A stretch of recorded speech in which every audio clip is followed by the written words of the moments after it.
Okay. Hello, everyone. Welcome to this evening's episode.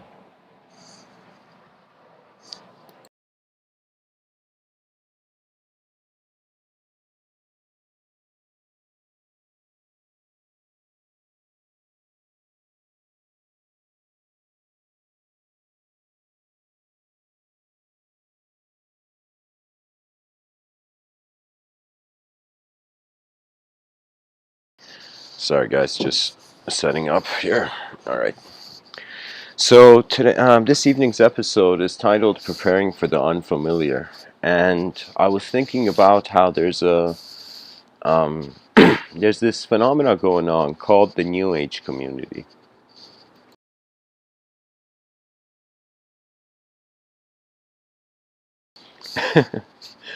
and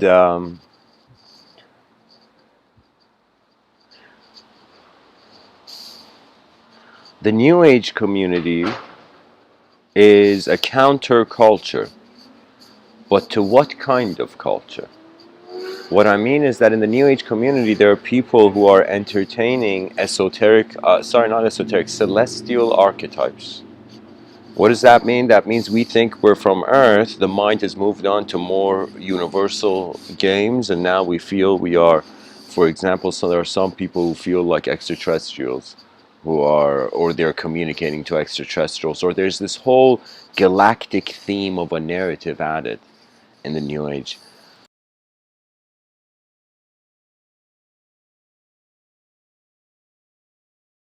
Now I thought about this. I thought that if we fast forward history, it's a coin flip.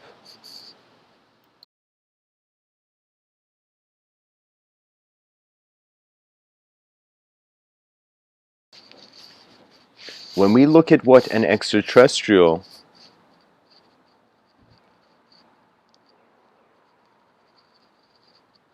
civilization or idea is, it's pretty much a civilization that was terrestrial on its own planet. And it managed to get off its planet to go see what's on other planets. So what that means is we have a sort of empathy with the extraterrestrial archetype. That it's in some sense a prediction of our own future as a species. We're going to become interplanetary. Certain scientists want a type 3 civilization, type 2 civilization harnessing the power of the sun and whatnot.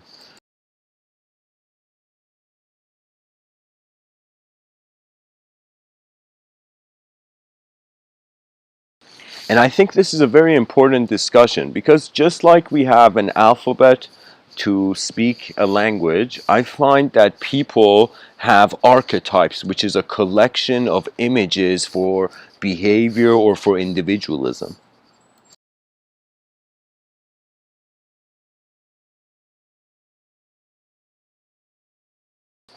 That means imagine two kinds of children. One of them has a mother that is chaotic, one of them has a mother that is ordered. Now, for both children, the mother archetype is going to come across differently. So that's why I'm saying it's like an alphabet of the acceptance of the being of what it sees through language.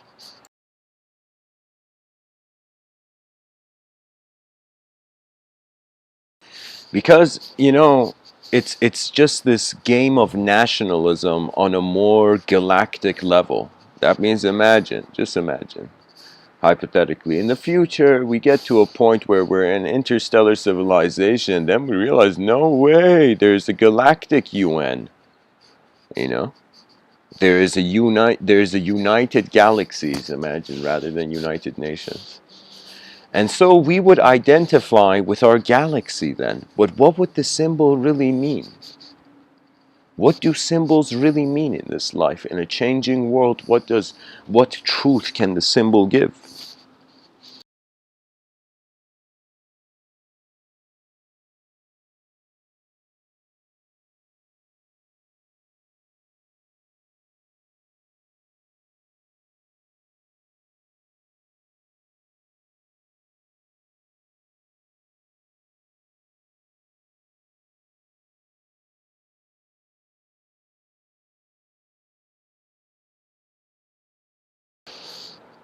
So what does that mean? That means right now we have a familiarity with the story. Nothing, no extreme event has changed.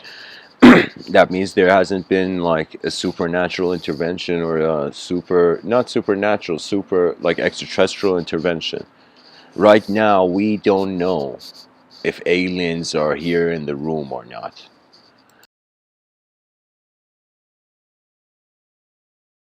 Simply because we have access to a certain range of the electromagnetic spectrum. Do you know what that means? That means other species, other animals see differently. And so there is a, like in Iran, I remember like there were, we went to this cottage once, the gardener, he said something as if like the animals see like, you know, deceased beings or something, like as if dogs and cats or something, or something like, let's say an owner for example suddenly sees their dog freak out, there's no one in the room but it's the dog's barking. I mean, sure, it could be just the dog's weird differently, or it could be that the dog is picking up information it doesn't know how to process, so it barks.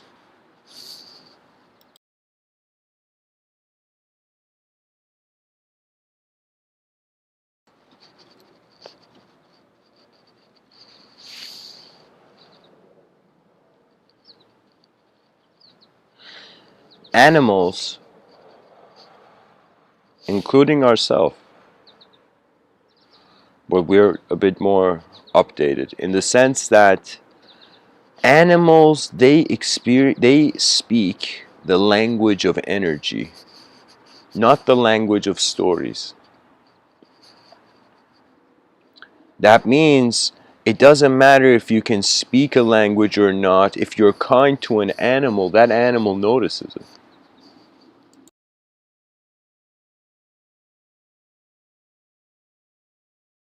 You don't know how many times I have been writing and an ant has come on my notebook, you know, and and some people are like, Mr. Within, how did you get through that situation? What I did was I made the ants, I mean, I didn't, like, what I did was I would let the ant pass, or if the ant was on the paper, I would just move the notebook somewhere else, you know? The idea was not to destroy, but to let things pass on.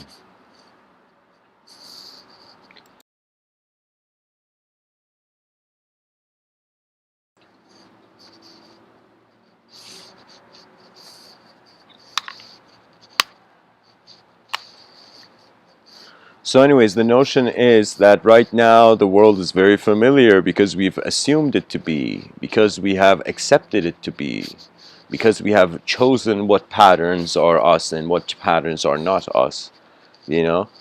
But you know, the reality is that the unfamiliar cannot be avoided. It is actually the joy of life. The joy of life when you're in the world, but yet you are not breaking. Because in this realm, I think that's the thing, that it's like pretty much we're being created and destroyed every day based on our actions.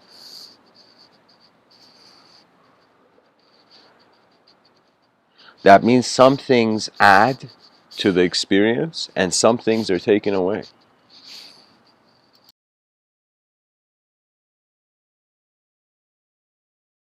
You know, time is, a lot of people say, don't waste my time. Time is important. We're very time sensitive.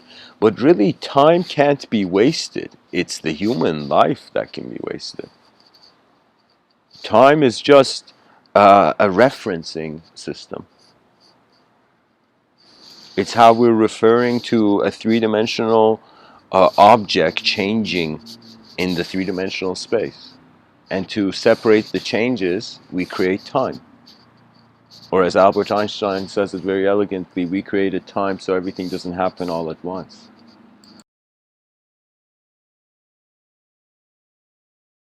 And that's why also Plato says time is the moving image of eternity. That means on one side of the coin it is time, it is linear. On the other side of the coin, timeless.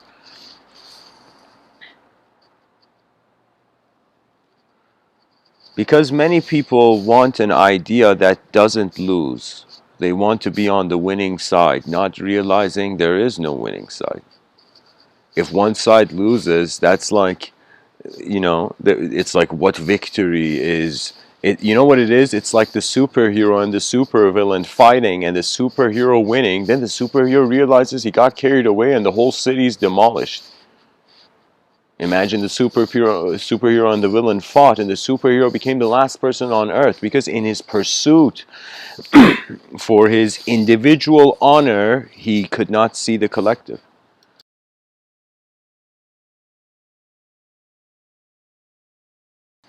What it is that it's pretty much like this. What works, we want more of it. And so what works is the observant mind. That means, I'm not joking, if you are a person who has karmic turbulence in your life, change the ratio. The ratio has gone from 50-50, where you are, here's the thing, change the ratio to 80% observance and 20% action.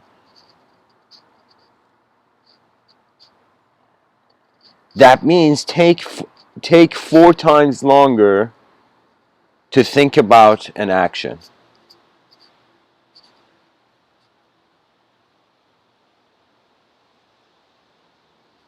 So what I mean is,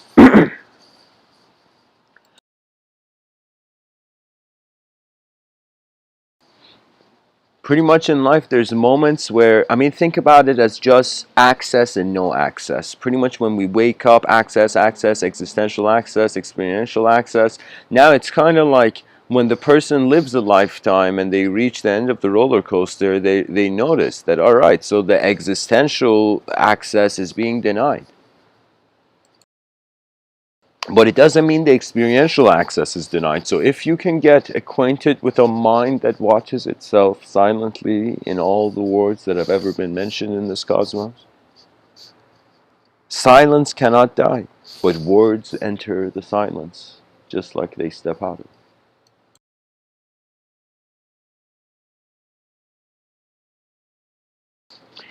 We have to consider it in this way. I find that we first unify the species. Basic. This is the super basic, that we just unify the species somehow. I don't know. Sing songs, hug it out, walk the neutral middle way, whatever. The species needs to somehow realize it has work to do. Now, once it has work to do, the attention of the advanced communicators, 8 billion advanced communicators, can go on what is necessary. And what is necessary is that anything you want to create, even a building, whatever, you need the space for it. So if we want to create an advanced civilization, we have to create the space for it. If in the future, like as if we fast forwarded history and there was a potential that there would be extraterrestrial contact, and that extraterrestrial came into the city, and we were trying to comprehend the extraterrestrial psychology to see if it even has an archetypal system, to even engage language, that would be a point where the moment the first extraterrestrial co-inhabits a space with another human being, the first time we have a visible extraterrestrial live on this planet, or imagine the first extraterrestrial in the future who becomes a citizen of Earth.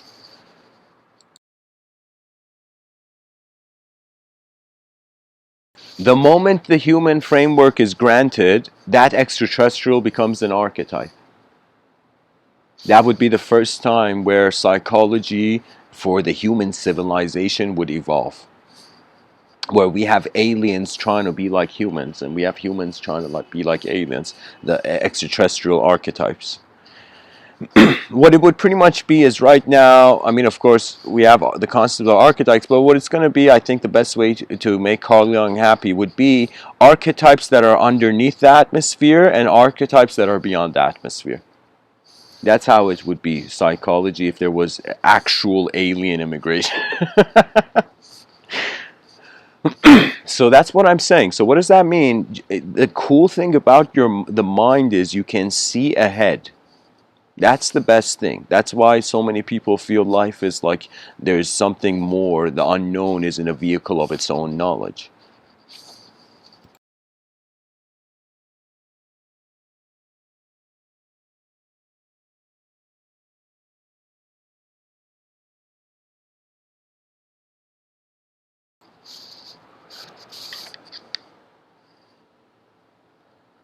What does that mean? That means right now, like for example, you see children wearing like jerseys of different football teams.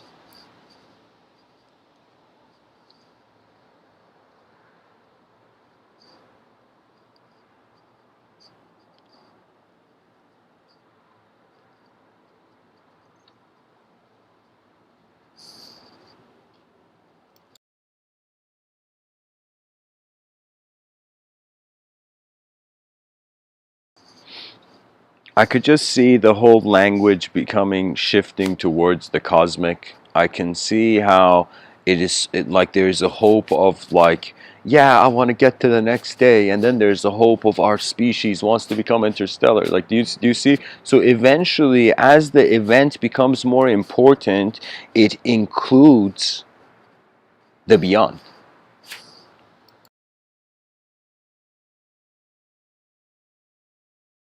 That means what makes a decision important? The amount of unknown variables it has. When a decision has a lot of unknown variables, the person's like, everybody quiet. I gotta make a decision. You know, it's important, it's significant because the outcome is not visible in the inner realms.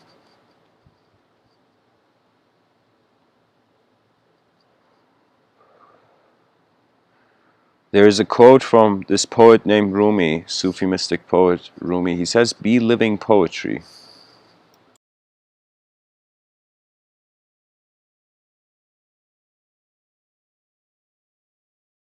And I think about that idea often, that what would living poetry mean? And that's why I have the notion of rhythms beyond rhythms. Because the idea is that the rhythm, the concept of harmonious dynamism with constant focus of attention,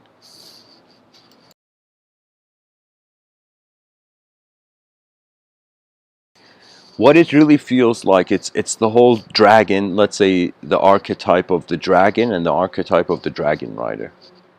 That's what it feels like to me. That it's like the rock star goes on stage, gets in the zone, that musician gets in the zone, that artist gets in the zone, that athlete gets in the zone.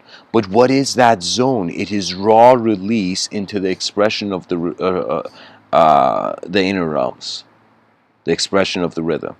What that means is, for that rock star, that moment where he's shouting and it's an epic moment on stage, there is an instant there is an instant where that rock star realizes the inner realms and the outer realms are no different. They have become the same moment. The inner life and outer life are have found each other finally at last. It's like your inner life and outer life are high-fiving you. That's what happens when you get into the zone. They're like high-fiving each other, you know?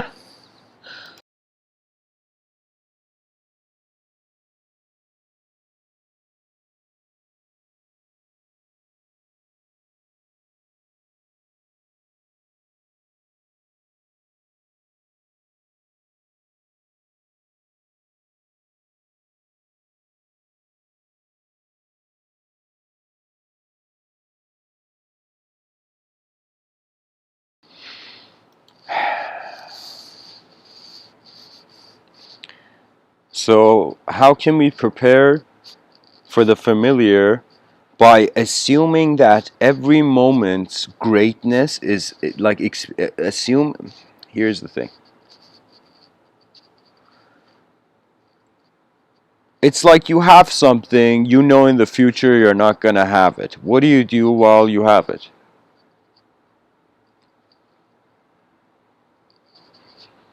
What do you do with your life?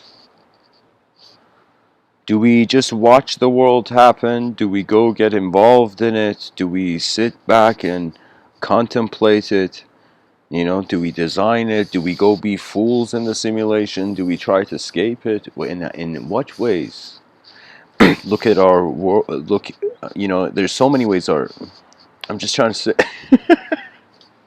the world is moving in many ways. As Rumi says, there's 10,000 ways to kneel down and kiss the earth.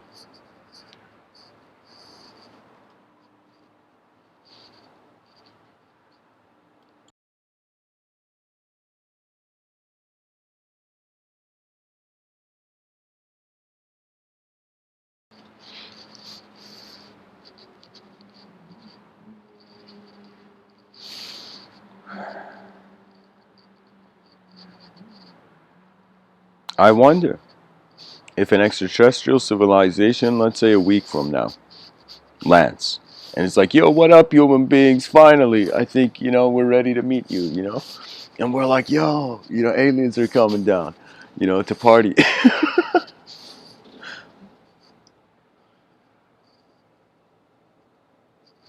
The aliens come down, and I would be embarrassed. If aliens landed next week, I would be embarrassed for our civilization. I would just look at the ground.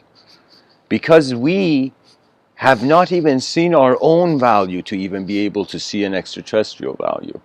That means it's like there's a moment where it's the meeting of the unknown. Jacques Lacan says he calls it the mirror effect. The mirror effect. Where the child, this philosopher says, this French philosopher, he says, when the child looks in the mirror and notices itself, that is one of the most important moments in a child's life, in a person's life. How they see themselves in the mirror.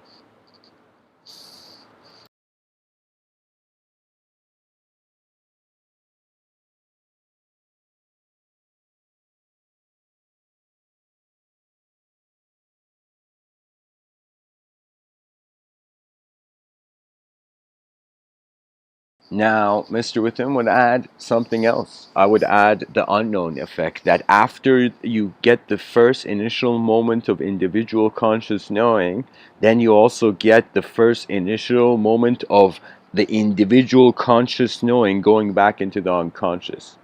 Now, if this happens for your inner realms, that means if you somehow you become a watcher of the moment, either you notice your inner realms before either you watch subjects move earlier than objects, or you watch objects move earlier than subjects. If the object moves earlier than the subject, matter is the source meaning. If the subject moves before the object, the immaterial has authority. And really the permission of the unknown is everything. That means that the person who didn't know could know anything, but the person who thought they knew, even if they saw something else, they couldn't know anything surpassing that. So, in the inner realms, there's many people who they sit like kings. Myself included. But the point of the inner realms is that it's nature. So just like you're realizing in front of your eyes, it's nature, it's an event, you will notice that behind your eyes, it's also an event. It is only the attributeless presence of the witness that is the only thing one can hold on to. A year ago, I had an experience, guys. I'm not going to tell you the details, but pretty much it was a very I could say the most chaotic, one of the most chaotic experiences of my life at the time. And what it felt, I want to share the emotions, not the details. What it felt to me was like as if I felt I was going to die, and I felt a wind. I felt this huge wind hit me, and I felt as if I was empty-handed. I felt everything I had done until that moment was the past, and it was all unknown from the beginning. That our knowledge was just sunglasses we put on while looking at the stars, And so the picture was a bit dim. So inevitably, there's no choice. I mean, on some level, we gotta contribute to the individual life force, and we gotta contribute to the collective life force. Now it's a point where the collective has been, the collective, you can, the collective, the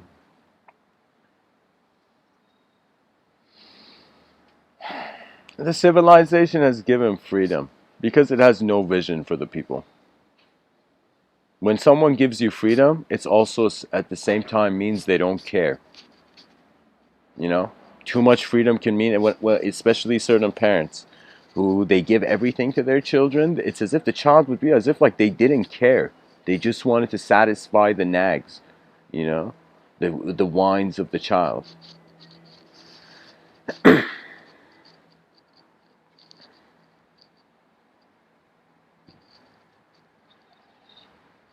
But there is a solowness. There's something about this life where it's your own. You're alone, and that's when you can stand your ground, being alone with the unknown. Then you become comfortable knowing anything really at that point.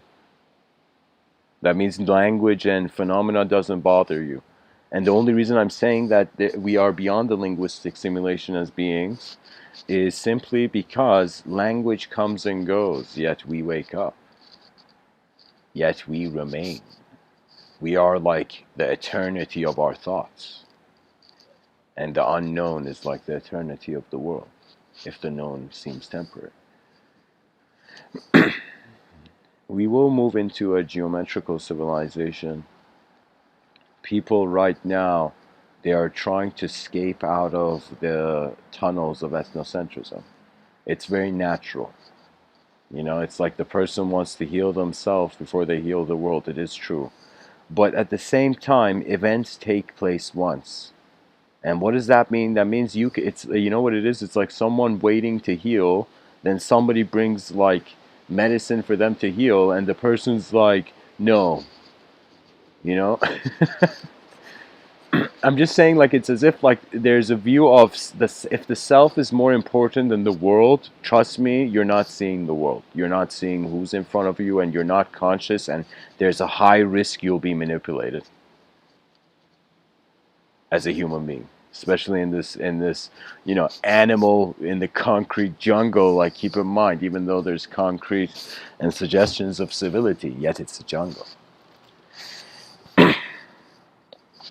Attention is really fun. I think the next dimensions of life beyond individualism is really attention experiencing itself as conscious events of the world. It's like our meaning. What is it? It's like life is a journey, life is a film, and it's like we're pausing the film one moment. I believe the whole film is this. It's like one event of the film, one frame. We some people appreciate art, and some people appreciate themselves.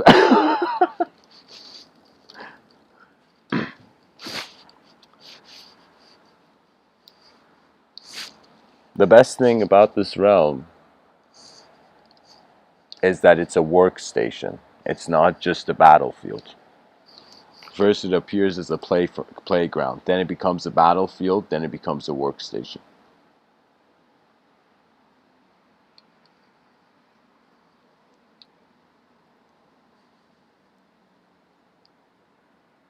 Because if efficiency was valued, people will feel efficient.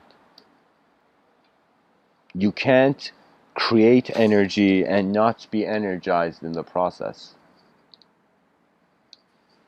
That's the cool thing about the creative vision, that the person's like, yo, I was born. I'm a creature that was born.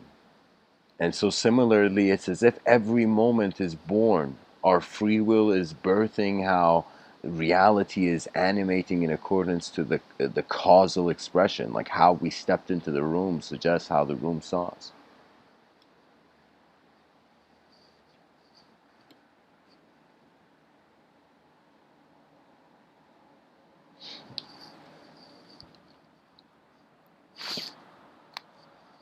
Whatever the human attention cares for lives on.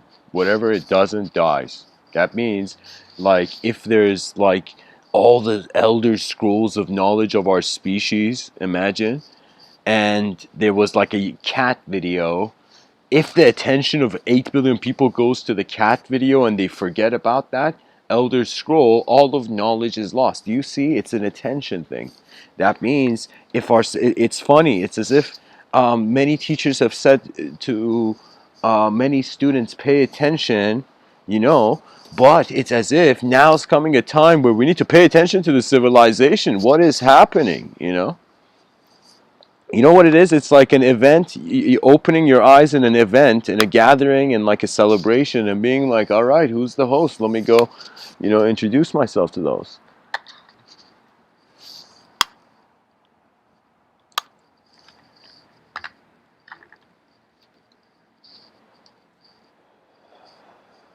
Art is the connection. Art is the antenna for the unfamiliar, the first antenna for the unfamiliar. And what art is wanting to express the inner realms. That means it's like a signal that you receive that it was it couldn't be like not attended to, you know?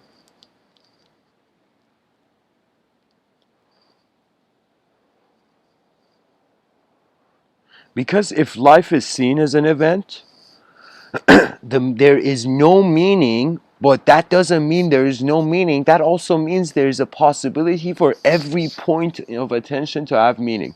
I could look at one leaf on a tree and be like the whole purpose of the tree was just for that one leaf to exist. And I could look at like, you know, like the roots of the tree and be like the whole purpose of the tree is because of the roots. It's like, no, it's multiple dimensions are breathing. And it's okay. Just like how we have different organs. You know, there's different dimensions to this realm.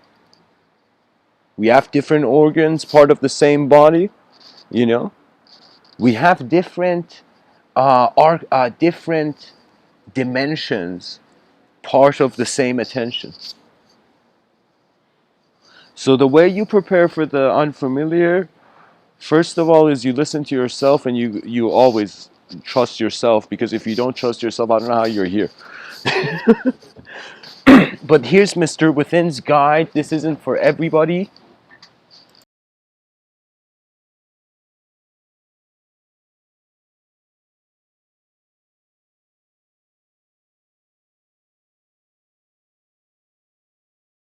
What I'm going to share is for just advanced communicators, human beings who somehow in their life they may have been opened up to some sort of celestial narrative or celestial idea, including even astrophysicists.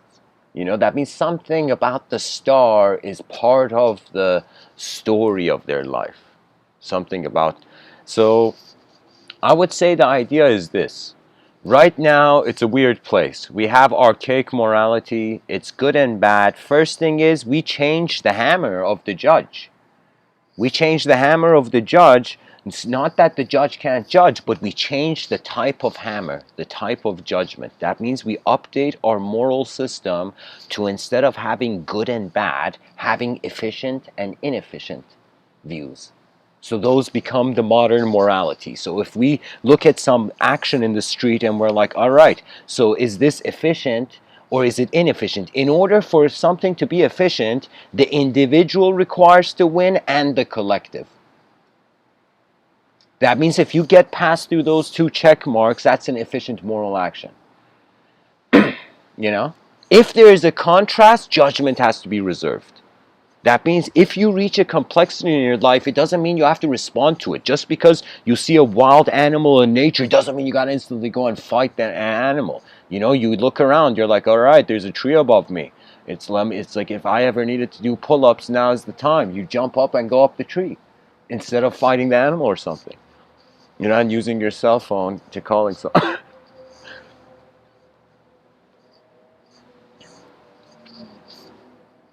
So that's the thing. That's the thing about life. There is no instruction, because if there was an instruction, you'd be an artificial being. And it always feels artificial when it's like you don't live towards the direction of the content of your own mind. I'm telling you. It's all nice and dandy, you know, the how in ancient yoga they would kiss the lotus feet of the guru, but it's like so far from the point. Because if we truly comprehend the nature of the mind, we don't want followers. We want first individuals being capable of leading themselves. Then they get to a point, and hopefully by that time some people would make some systems accessible where people can now lead more than themselves. So it becomes levels of leadership where it's like when you see someone who's stressed and depressed, you'll be like, all right, this person hasn't understood that they have to be their own leader. You know, but when you see somebody who's like super energetic and wants to help people out, that person has understood that they are their personal leader. Now they want to contribute and whatever surplus of energy you have, think of a cup filled to the brim, towards the outer. You know, because the whole point is efficient, and the efficient civilization with an efficient morality is going towards skill. That means the whole point of genius, the whole point of mastery, that it did the unthinkable. That's for me genius. It's like when I don't know where my phone is and somebody's like, I found the phone. I'll be like, you're a genius. Like that person is Einstein to me in that moment, because they found something that was far from my reach.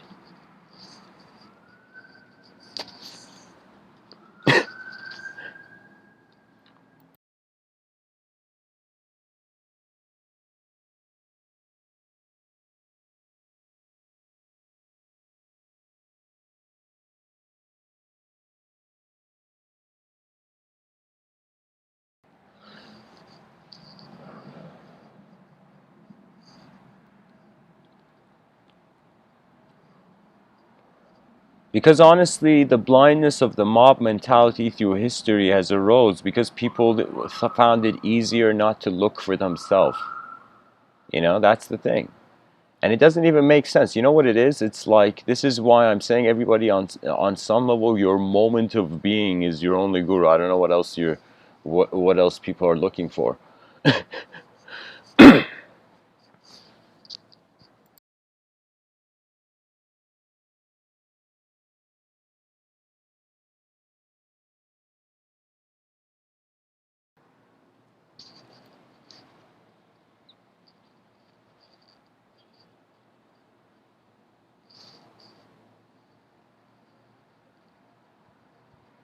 You know, in this life, there is no 100% perfection, and strangely, there is no 100% imperfection.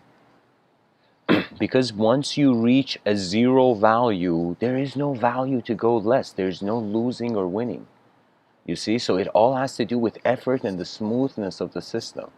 That means this modern morality would of efficiency and inefficiency, instead of good people, bad people, evil people, something. Instead, we're seeing the human being as a neutral attention, where the attention goes. Because everybody, when they're a young kid, they're like, look at that innocent kid. But when they grow up, they're like, holy shit, that person became that person. Or what? Like, what is this?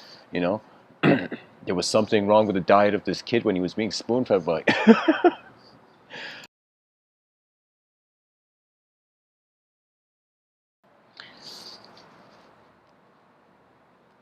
That means the sign of a dictator is the sign of a person who didn't get hugged enough.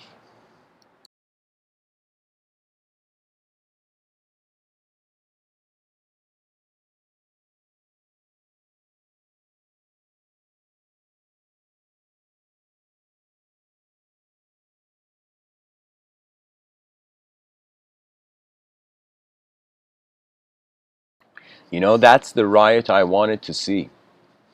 You know what I wanted to see? That I don't know if it happened. I wasn't following the news that well, but I knew there were riots in America due to the George Floyd incident, and I was like, there should have been like something they do in certain third world countries is when a certain important figure passes away, there people in the whole there is a long ceremony for like for a long time. They just mourn. Do you know? That means they try to notice the presence of that person and what it meant. Now the whole point was, instead of riots, there should have been a massive national funeral ceremony. There should have been a national level funeral ceremony, where then every police officer would come and speak, and good police officers would say how they saw those police officers act. That was not what the police stands for. Do you see? It's just that we paint pictures too quick and we fight, not realizing that there is innocence in the middle of this.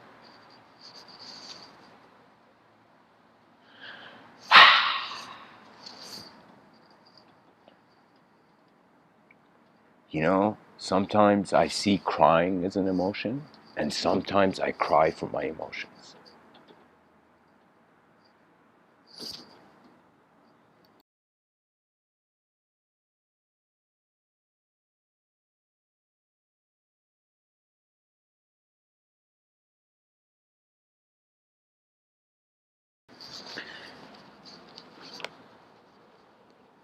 Guys, I'm gonna share um, some quote. I'm gonna read a random page from this book called "I Am That" by Shirin Sargadad Maharaj.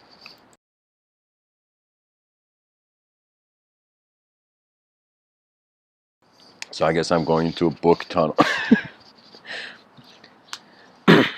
So it's someone asking questions, like somebody asking questions from Shirin Sargadad Maharaj, who was this liberated uh, man, this enlightened person in India, where people from all around the world went to just converse, just have a question and answer.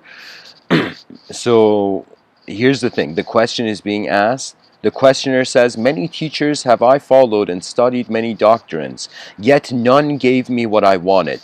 The questioner is saying this to Maharaj, Shirin Sargadad Maharaj. Maharaj says, "The desire to find the self will be surely fulfilled, provided you want nothing else.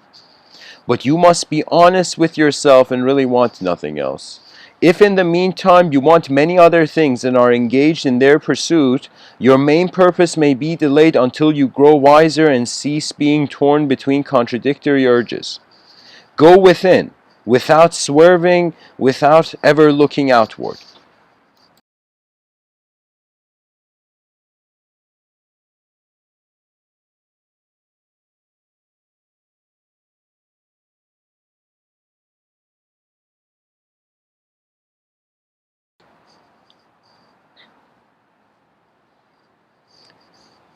Guys, before I continue with this, just a comment. That idea I shared about the national funeral and whatnot, like, I'm sharing that as an idea where we're just honoring the moment. Because something very important is the value of life on this earth. That's my whole focus. If people have that as a priority, systems will naturally honor it.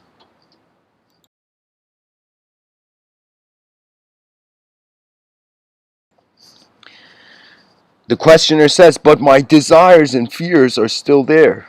Maharaj says, "Where are they but in your memory?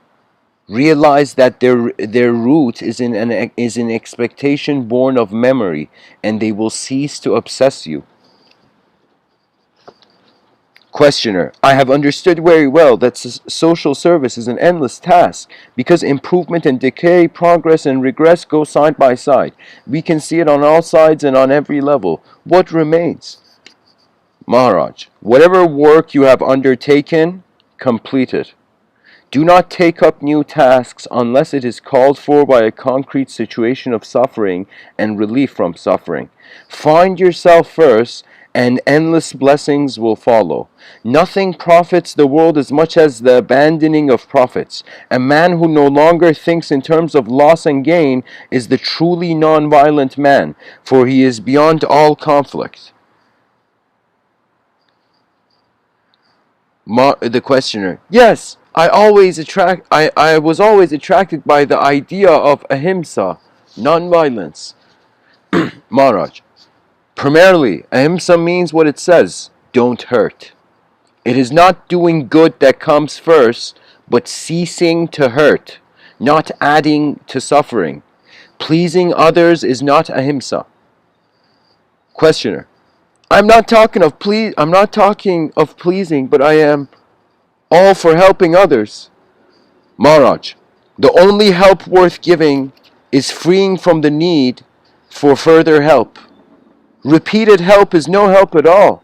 Do not talk of helping another unless you can put him beyond all need of help."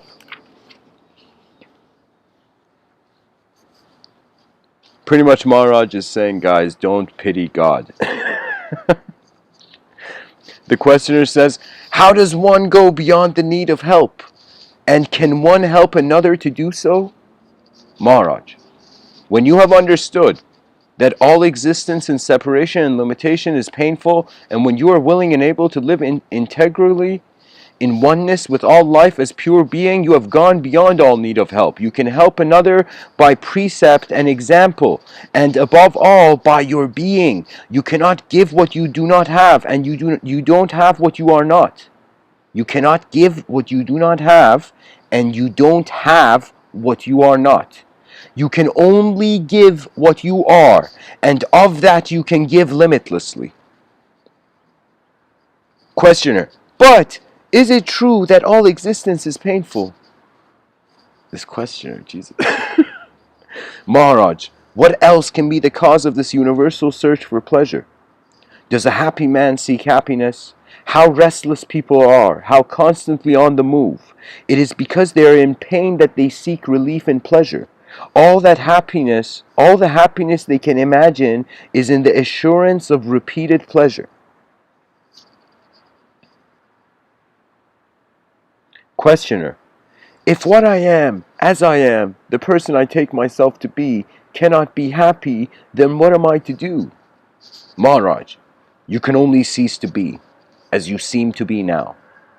There is nothing cruel in what I say. To wake up a man from a nightmare is compassion. You came here because you are in pain, and all I say is, wake up, know yourself, be yourself. The end of pain lies not in pleasure. When you realize that you are beyond both pain and pleasure, aloof and unassailable, then the pursuit of happiness ceases and the resultant sorrow too. For pain aims at pleasure, and pleasure ends in pain, relentlessly.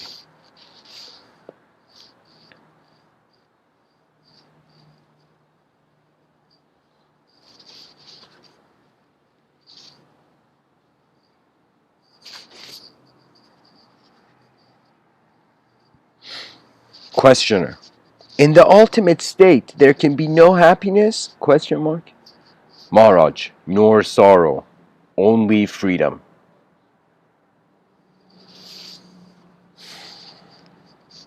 Happiness depends on something or other and cannot be lost. Freedom from everything depends on nothing and cannot be lost. Freedom from sorrow has no cause and therefore cannot be destroyed. Realize that freedom. So guys, I'm going to go over this a bit slower.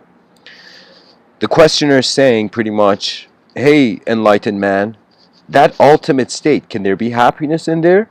The enlightenment, there's no happiness in there, right? That's what the questioner is saying. And Maharaj is like, also there's no sorrow. In that state, there's only freedom, he says.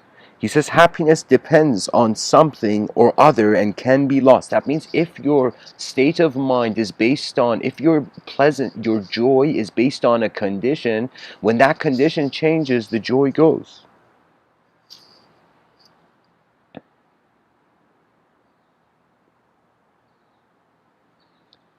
So if you have a conditional ability, the moment you go out of that condition, you lose that ability. Not that you lose it, it's just like if it depends on something, it can be lost pretty much. Freedom from everything depends on nothing and cannot be lost. That means if we want to be free, that means then something and nothing is no longer telling stories. And finally, he says freedom from sorrow has no cause and therefore cannot be destroyed. Realize that freedom. Pretty much he's saying, realize a freedom that is unconditional. That means think of like if you have an animal you love, if you have someone in your life you love, if there's a world you love, a galaxy you love, whatever you love, it's kind of like love regardless of the condition, and that's your nature. It is what remains regardless of things changing, you know? Questioner: am I not born to suffer as a result of my past? Is freedom possible at all? Was I born of my own will? Am I not just a creature? Holy shit, this guy's going all out. Maharaj is saying, what is birth and death but the beginning and ending of a stream of events in consciousness? Because of the idea of separation and limitation, they are painful. Momentary relief from pain we call pleasure, and we build castles in the air, hoping for endless pleasure which we call happiness. It is all misunderstanding and misuse. Wake up, go beyond, live really.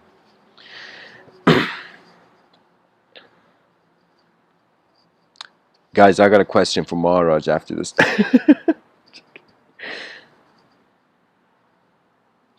Questioner says, my knowledge is limited, my power negligible.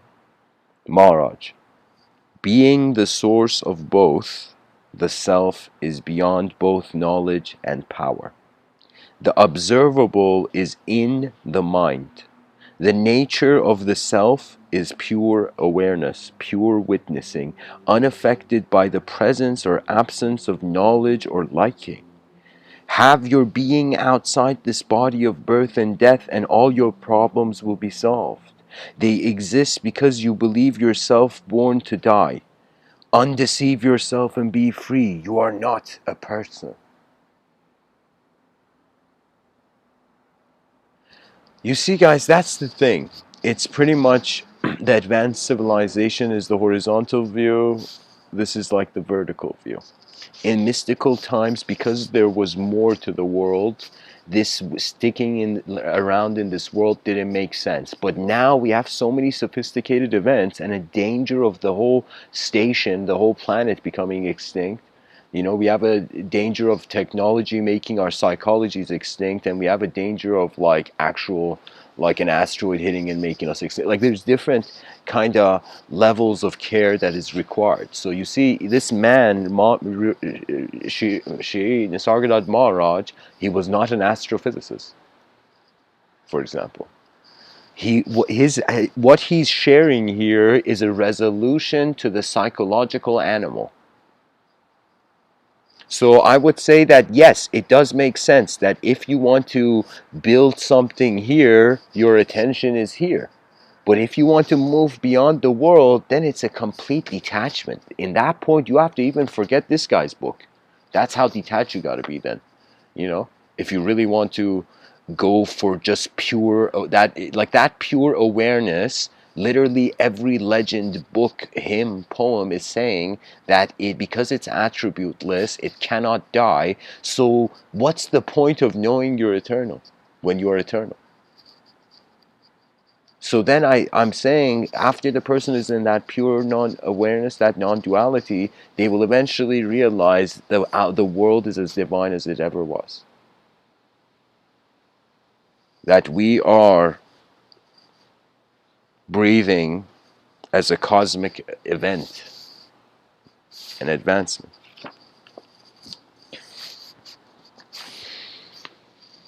Anyways, guys, thanks for tuning in. I hope this episode was helpful. I'm going to share the Discord link here, and I'll be there in a few minutes. I have to relocate. But pretty much in this episode, whoever you are, you want to prepare for the unfamiliar. It's like another way of saying, how do you prepare for the unknown? You honestly look at what you know. And you try to notice its edge. And you continue watching. And then you will see, once the cup is full, freedom it deserves. The water that is from the brim pours out, you deserve that then. That's a healthy way of entering the unknown, I would say.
Okay, so guys, the Discord server is empty.